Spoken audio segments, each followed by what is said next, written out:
Bon, il faut qu'on parle des prix des mangas dans la France à Macron.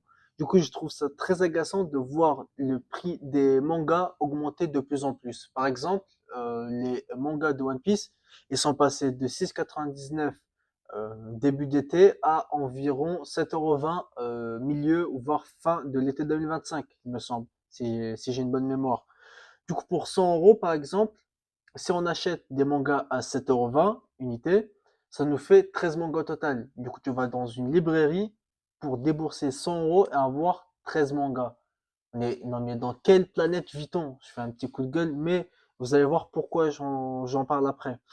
Du coup, pour 170 €, vous avez dû le voir dans mes vidéos, j'ai acheté l'intégrale de Nine Peaks, les 9 tomes du coup, du tome 4 au tome 10 de GTO, sans compter le tome 7, parce que je ne l'ai pas acheté, je l'ai oublié, et les 8 premiers tomes de Kill Blue, du coup ça nous fait environ 23 mangas au total, donc tu débourses 170 € pour avoir 23 mangas, pardon.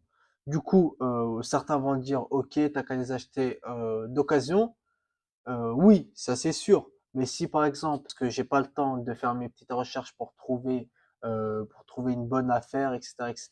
Ça c'est ok. Vous allez me dire c'est ton problème, nanana. Ok, je comprends.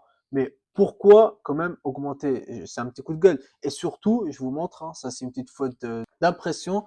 Ok, tu payes le manga 7,20 €, 7,30 €, ce que tu veux. Tout ça pour tomber sur des tomes qui sont à moitié déchiré. Ok, tu vas me dire, oui, c'est que le premier tome qui est comme ça, etc. Non, je te ramène le deuxième, le troisième et le quatrième tome. Tout l'intégral des Fire Punch que j'ai, ils sont tous à moitié déchirés. Dès qu'on ouvre les premières pages, c'est déchiré. Donc, surtout pour avoir une qualité aussi médiocre. Ok, c'est peut-être le coût de production ou d'impression, il est cher, nanani, nanana, mais quand tu mets 7 € le manga, il faut quand même assumer la qualité d'impression. C'est le minimum quand on ne demande pas non plus les couleurs. C'est en noir et blanc.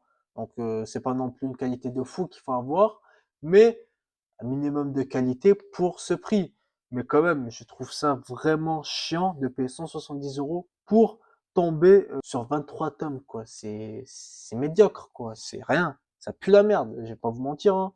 Mais bon, c'est pas grave. Du coup, on se retrouve pour la prochaine vidéo et